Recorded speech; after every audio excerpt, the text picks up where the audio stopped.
ಅಲ್ಲ ಯಾರೋ ಪರಪ್ಪನಗರದಲ್ಲಿ ಡ್ಯಾನ್ಸು ಏನೋ ನಾಗಿನ್ ಡ್ಯಾನ್ಸು ಅದು ಇವತ್ತು ಸಿದ್ದರಾಮಯ್ಯನವ್ರ ಪಾಲಿಗೆ ಇವತ್ತು ಒಳ್ಳೆ ಪಾರ್ಟಿ, ಒಳ್ಳೆ ಹಬ್ಬ. ಇವತ್ತು ಖುಷಿ ಖುಷಿ ಖುಷಿ ಸಂತೋಷ. ನಿಮ್ಮನ್ನೆಲ್ಲಾನು ಕರಿಬಹುದು ಅವ್ರ ಪಾರ್ಟಿಗೆ mostly Siddaramaiah. D K Shivakumar Bihar ಚುನಾವಣೆಯಲ್ಲಿ ಓಟ್ ಚೋರಿ ಬಾಂಬ್ ಮತ್ತೊಮ್ಮೆ ಕಾಂಗ್ರೆಸ್ ಪಾಳಿಯದ ಕಡೆಯಿಂದ ಅದೇ ಹಳೆಯ ಸ್ಟ್ರಾಟಜಿ.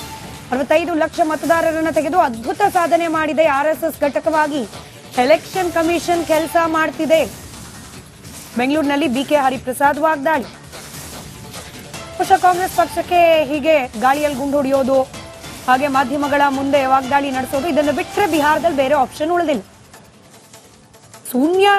ಶೂನ್ಯ ಸಾಧನೆ ಆಗೋದ್ರಿಂದ ತಪ್ಪಿಸ್ಕೊಂಡ್ರೆ ಸಾಕು ಅನ್ನೋ ಪರಿಸ್ಥಿತಿಯಲ್ಲಿ ಬಿಹಾರದ ಕಾಂಗ್ರೆಸ್ನ ನಾಯಕರಿದ್ದಾರೆ. ಕರ್ನಾಟಕದ ಕಾಂಗ್ರೆಸ್ ಪಾಳ್ಯದಲ್ಲಿ ಅದರ ಆತಂಕ ಇದ್ದಂತೆ ಕಾಣ್ತಾ ಇಲ್ಲ. ಈ ಅದ್ಭುತವಾದ ಫಲಿತಾಂಶಕ್ಕೆ ಎಲೆಕ್ಷನ್ ಕಮಿಷನ್ ಆಫ್ ಇಂಡಿಯಾಗೆ ನಾನು ಶುಭ ಹಾರೈಸ್ತೇನೆ. ಕಂಗ್ರ್ಯಾಚುಲೇಷನ್ಸ್, ಅಭಿನಂದನೆಗಳನ್ನು ಸಲ್ಲಿಸ್ತೇನೆ. ಬಿಹಾರಲ್ಲಿ 65 ಲಕ್ಷ ಮತದಾರರನ್ನು ಮತದಾರರ ಪಟ್ಟಿಯಿಂದ ತೆಗೆದು ಈ ಒಂದು ಅದ್ಭುತ ಸಾಧನೆ ಎಲೆಕ್ಷನ್ ಕಮಿಷನ್ ಮಾಡಿದೆ. ಅದಕ್ಕೆ ಅವರಿಗೆ ಅಭಿನಂದನೆಗಳನ್ನು ಸಲ್ಲಿಸ್ತೇನೆ. ಅಲ್ಲ, ಎಲ್ಲಾ ರೀತಿಯಲ್ಲೂ ಸಹ ಪ್ರಜಾಪ್ರಭುತ್ವದ ಪ್ರಕ್ರಿಯೆಗಳನ್ನ ನಿರ್ನಾಮ ಮಾಡಲಿಕ್ಕೋಸ್ಕರ ಎಲೆಕ್ಷನ್ ಕಮಿಷನ್ ಅಂತಕ್ಕಂಥದ್ದು RSS ನ ಒಂದು ಘಟಕ ಆಗಿ ಕೆಲಸ ಮಾಡ್ತಾ ಇದೆ. RSS ನ ಭಾರತೀಯ ಜನತಾ ಪಾರ್ಟಿ ಅಂತಕ್ಕಂಥದ್ದು ರಾಜಕೀಯ ಪಕ್ಷ. RSS ಎಲೆಕ್ಷನ್ ಕಮಿಷನ್ ಅನ್ನೋದು ಪ್ರಜಾಪ್ರಭುತ್ವವನ್ನ ನಿರ್ನಾಮ ಮಾಡಲಿಕ್ಕೆ ಇರ್ತಕ್ಕಂಥ ಕಾರ್ಯಚಟುವಟಿಕೆಗಳಲ್ಲಿ ಅವರು ಪಾಲ್ಗೊಳ್ತಾ ಇದ್ದಾರೆ. ಅವರಿಗೆ ಚುನಾವಣೆ ಸಂದರ್ಭದಲ್ಲಿ 65 ಲಕ್ಷ ಮತದಾರರ ಪಟ್ಟಿಯಿಂದ ಮತದಾರನ ತೆಗಿಬೇಕಾದ್ರೆ ಇದೊಂದು ಅದ್ಭುತ ಸಾಧನೆ ಅಂತ ಹೇಳಿದ್ರೆ ತಪ್ಪಾಗಲಾರ್ದು.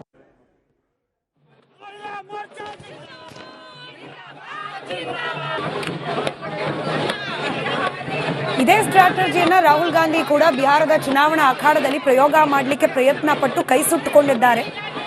ಬಿಹಾರದ ಜನ ರಾಹುಲ್ ಗಾಂಧಿ ಅವರ ಈ ವೋಟ್ ಚೋರಿ ಕ್ಯಾಂಪೇನ್ ಅನ್ನು ತಿರಸ್ಕರಿಸಿದ್ದಾರೆ. ಆದರೂ ಕೂಡ ಕಾಂಗ್ರೆಸ್ನವರಿಗೆ ಜ್ಞಾನೋದಯ ಆದಂತೆ ಕಾಣ್ತಾ ಇಲ್ಲ. ಬಿಕೆ ಹರಿಪ್ರಸಾದ್ ಅವರು ಬಹಳ ಹಿರಿಯ ರಾಜಕಾರಣಿ, ರಾಜಕೀಯದಲ್ಲಿ ಅನುಭವ ಇರುವವರು. ಈಗ ಆಲ್ರೆಡಿ ಸೋಷಿಯಲ್ ಮೀಡಿಯಾದಲ್ಲಿ ಮೀಮ್ಸ್ಗಳು ಪ್ರಾರಂಭ ಆಗಿದೆ. ಕೇರಳದಲ್ಲಿ, ತೆಲಂಗಾಣದಲ್ಲಿ, ಕಡೆಗೆ ಕರ್ನಾಟಕದಲ್ಲೂ ಕೂಡ ವೋಟ್ ಚೋರಿ ಮಾಡೋದನ್ನ ಆದಷ್ಟು ಬೇಗ ಬಿಜೆಪಿ ಕಲ್ತ್ರೆ ಈ ಉಳಿದಿರುವ ಕಾಂಗ್ರೆಸ್ ಅಥವಾ ಕಾಂಗ್ರೆಸ್ ಜೊತೆಗಿರುವ ಪಕ್ಷಗಳ ಕೈಯಲ್ಲಿರುವ ರಾಜ್ಯಗಳು ಕೂಡ ಆದಷ್ಟು ಬೇಗ ಬಿಜೆಪಿ ಪಾಲಾಗತ್ತೆ. ಹೀಗಾಗಿ ಕೇರಳ, ಆಂಧ್ರ, ತೆಲಂಗಾಣ, ತಮಿಳುನಾಡು ಈ ಭಾಗದಲ್ಲಿರ್ತಕ್ಕಂಥ ಬಿಜೆಪಿಗರು ವೋಟ್ ಚೋರಿ ಮಾಡೋದನ್ನ ಕಲ್ತ್ಕೊಂಡ್ಬಿಟ್ರೆ ಬೆಟರು ಅಂತ ಹೇಳಿ ಕಾಂಗ್ರೆಸ್ನ ಈ ವೋಟ್ ಚೋರಿ ಕ್ಯಾಂಪೇನ್ ಅನ್ನ ಅಪಹಾಸ್ಯ ಮಾಡ್ತಾ ಇದ್ದಾರೆ ಬಿಜೆಪಿಯ ಸೋಷಿಯಲ್ ಮೀಡಿಯಾ ಪೇಜ್ಗಳಲ್ಲಿ ಇಂಟರ್ನೆಟ್ ಬಳಕೆದಾರರು. ಮತ್ತೊಂದು ಕಡೆ ಸಂಭ್ರಮಾಚರಣೆಯ ದೃಶ್ಯಗಳು ಜೆಡಿಯು ಹಾಗೆ ಬಿಜೆಪಿ ಕಚೇರಿ ಬಳಿಯಿಂದ ನಿರಂತರವಾಗಿ ಗಮನಿಸ್ತಾ ಇದ್ದೀರಿ. ನಿತೀಶ್ ಕುಮಾರ್ ಹರಡು ಮರಳು ಅಂತಂದ್ರು, ವಯಸ್ಸಾಗಿದೆ, ಇನ್ನು ಹೆಚ್ಚಿನ ಕಾಲ ರಾಜಕಾರಣದಲ್ಲಿ ಇರೋದಿಲ್ಲ ಅಂತ ಹೇಳಿದ್ರು. ಹಾಗೆ ಜನ ಆಡಳಿತ ವಿರೋಧಿ ಅಲೆಯಿಂದಾಗಿ ಹೆಚ್ಚಿನ ಪ್ರಮಾಣದಲ್ಲಿ ವೋಟ್ ಹಾಕಿ ನಿತೀಶ್ರನ್ನ ಸೋಲಿಸ್ತಾರೆ ಅಂತ ಹೇಳಿದ್ರು. ಬಟ್ ಕಾಂಗ್ರೆಸ್ನ ಎಲ್ಲಾ ವಾದವೂ ಕೂಡ ಹುಸಿಯಾಗಿದೆ.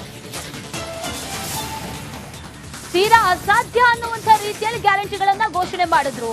ಪ್ರತಿ ಮಹಿಳೆಯರಿಗೆ ತಿಂಗಳು 30,000 ಕೊಡ್ತೀವಿ ಅಂತ ಅಂದ್ರು.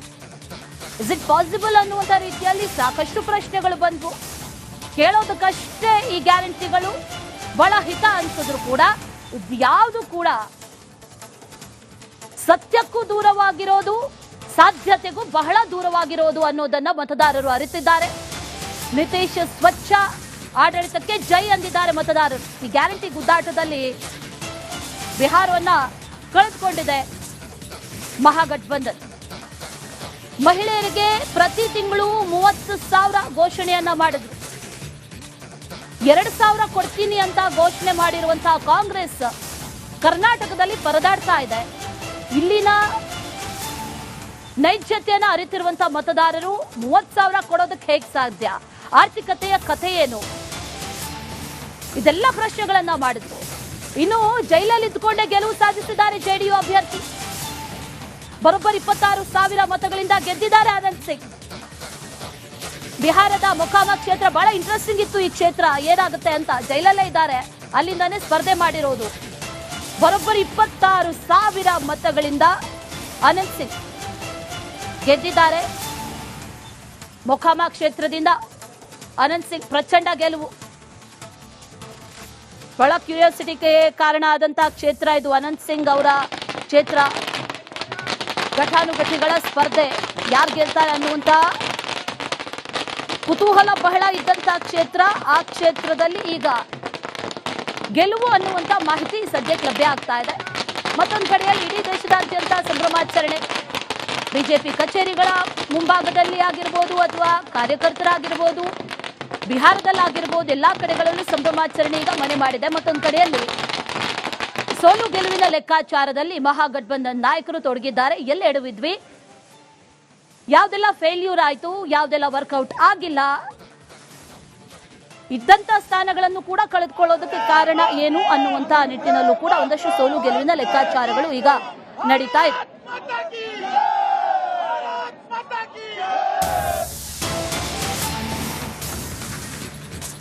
ಪ್ರಚಂಡ ಬಹುಮತದ ಬೆನ್ನಲ್ಲೇ ಈಗ ಕುರ್ಚಿ ಕದನ ಕೂಡ ಶುರುವಾಗಿದೆ.